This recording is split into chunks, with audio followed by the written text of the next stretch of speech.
Hello guys, आप सबका स्वागत है रियल 95 चैनल में। आज हम 10th क्लास का हिंदी का पेपर लेके आए हैं। तो आज हिंदी का पेपर देखते हैं कि इसमें कौन कौन से क्वेश्चन हैं और एक कितने आपके लिए लाभकारी हैं। आप चैनल पर नए हो तो चैनल को सब्सक्राइब और लाइक ज़रूर करें, ठीक है। अब देखते हैं, इसके अंदर टोटल 23 प्रश्न होते हैं। 3 घंटे का पेपर होता है और 75 मार्क्स का होता है, ठीक है।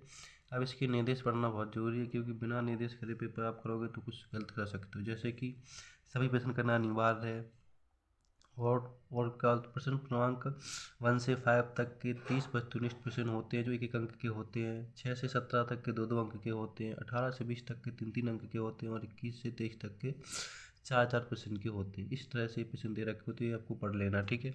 हम क्वेश्चन की ओर चलते हैं। तो पहला क्वेश्चन है, सही विकल्प का चयन करें। जो हमारे टोटल 6 नंबर के होते हैं और 6 प्रश्न होते हैं जो 1-1 नंबर के होते हैं, ठीक है। जैसे इसके अंदर पूछा है पहले प्रश्न में, आचार्य रामचंद्र शुक्ल ने हिंदी पद्य साहित्य को विभाजित किया, किसमें किया? 3 कालों में, 4 कालों में, 7 कालों में, 8 कालों में। इस तरह से है। अगर इसका आपको पीडीएफ चाहिए तो हमारे टेलीग्राम चैनल को ज्वाइन करें, जो वीडियो के डिस्क्रिप्शन में आपको लिंक दे दिया जाएगा, ठीक है। अब प्रश्न नंबर दूसरे पे चलते हैं। दूसरे में रिक्त स्थानों की पूर्ति कीजिए, जो टोटल 6 नंबर के होते हैं। कितने नंबर के? 6 नंबर के होते हैं और 1-1 नंबर का होता है, ठीक है। इसके बाद प्रश्न नंबर 3 पे चलिए। 3 भी अपना टोटल 6 नंबर का होता है। इसमें सत्य असत्य होते हैं, ठीक है, वो आपको देना होता है। इसके फोर्थ वाले में आपको सही जोड़ी का मिलान करना है, जो 6 नंबर की होती है, ठीक है। इसके बाद निम्नलिखित प्रश्नों के उत्तर एक वाक्य में दिए। प्रश्न नंबर 5 है। इसके अंदर 6 प्रश्न होते हैं जो 1-1 नंबर के होते हैं, ठीक है। जैसे कवि निराला का उत्सव गीत किससे संबंधित है? एक शब्द में लिखना है आपको, लिख सकते हो आप आराम से। इसके बाद प्रश्न नंबर 6 में आपको दो प्रश्न मिलते हैं। दो में से कोई एक करना होता है जो 2 नंबर का होता है, ठीक है। ऐसी 7 में 2 में से कोई एक करना है तो आपको 2 नंबर मिल जाएंगे, ठीक है। 8 भी 2 में से एक करना है तो 2 नंबर मिल, या तो आप परशुराम ने सहस्त्रबाहु का वध क्यों किया था ये लिखिए, या फिर स्मृति को पथेय बनाने से कवि जयशंकर प्रसाद का क्या आशय है, यार ये लिख दोगे तो आपको 2 नंबर मिल जाएंगे, ठीक है। प्रश्न नंबर 9 भी ऐसा ही है। 2 में से कोई एक करना है तो 2 नंबर मिल जाएंगे आपको, ठीक है। अब 10 पे चलते हैं। 10 वाला भी आपका 2 नंबर का है। 2 में से कोई एक करना है, या तो महाकाव्य और खंड काव्य में कोई 2 अंतर लिखिए, या फिर स्थाई भाव और संचारी भाव में कोई 2 अंतर लिखिए। इनमें से कोई एक लिख दोगे तो 2 नंबर मिल जाएंगे। 11 में दोहा छंद लिख दोगे तो आपको 2 नंबर मिल जाएंगे। 12 में 2 में से कोई एक कर दोगे तो 2 नंबर, और 13 में 2 में से कोई एक लिख दोगे तो आपको 2 नंबर मिल जाएंगे यहाँ से, ठीक है। अगर इस पेपर को पढ़ के जाते हैं तो आपके 70 से 60 नंबर इसी पेपर से बन जाएंगे, क्योंकि इसमें से ही 50% से ऊपर पेपर आपका आता है। तो इन प्रश्नों को आप अच्छे से करिए, ठीक है।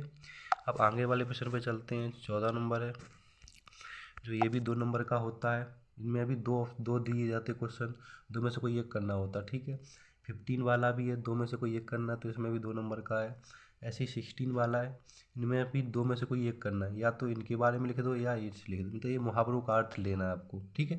दे दोगे तो आपको 2 नंबर में, जैसे कि 1 और 1 11 होना, इसका अर्थ क्या है? तो भाग जाना। इस तरह से आप दे दोगे तो आपको 2 नंबर मिल जाएंगे, ठीक है। ऐसे ही 17 में कोई एक लिख दोगे तो आपको 2 नंबर मिल जाएंगे। अब 18 पे चलते हैं। 18 से अपना तीन नंबर का स्टार्ट हो जाता है। 3 नंबर का हो जाता है। इसमें आपको कम से कम 30 शब्दों से, मतलब 30 शब्दों से ज़्यादा लिखना होता है, तभी आपको 3 नंबर मिलेगा। ये सिर्फ आपको इसका अर्थ देना है। इसको पढ़ के इसका अर्थ दो दोगे, इन 2 में से तो आपको 3 नंबर मिल जाएंगे। ऐसे ही 18 में, 18 के ऐसे 19 में इन 2 में से कोई पढ़ लोगे तो आपको इसके आंसर देना है तो 3 नंबर मिल जाएगा आपको, ठीक है। पद्य गद्य होता है। ऐसे 20 नंबर में भी आप अगर हाथ घड़ी का एक आकर्षक विज्ञापन तैयार करेंगे, या फिर वार्षिक परीक्षा की तैयारी से संबंध में 2 मित्रों के मत संवाद लिखेंगे तो आपको 3 नंबर मिलेंगे।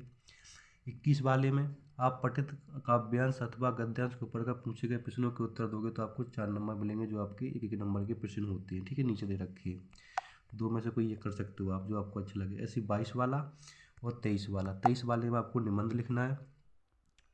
5 ऑप्शन दिए, 5 में से कोई एक पे निबंध लिख सकते हो तो आपको 4 नंबर मिलेंगे। अगर आपको ये पेपर के आंसर चाहिए तो हमारे टेलीग्राम चैनल को ज्वाइन करें, वहाँ से आपको मिल जाएगा। और ये प्रश्न गारंटी के साथ पेपर में आती है, रियल प्रश्न है, तो इनको आप अच्छे से पढ़िए, ध्यान से पढ़िए और चैनल को सब्सक्राइब करिए, ठीक है।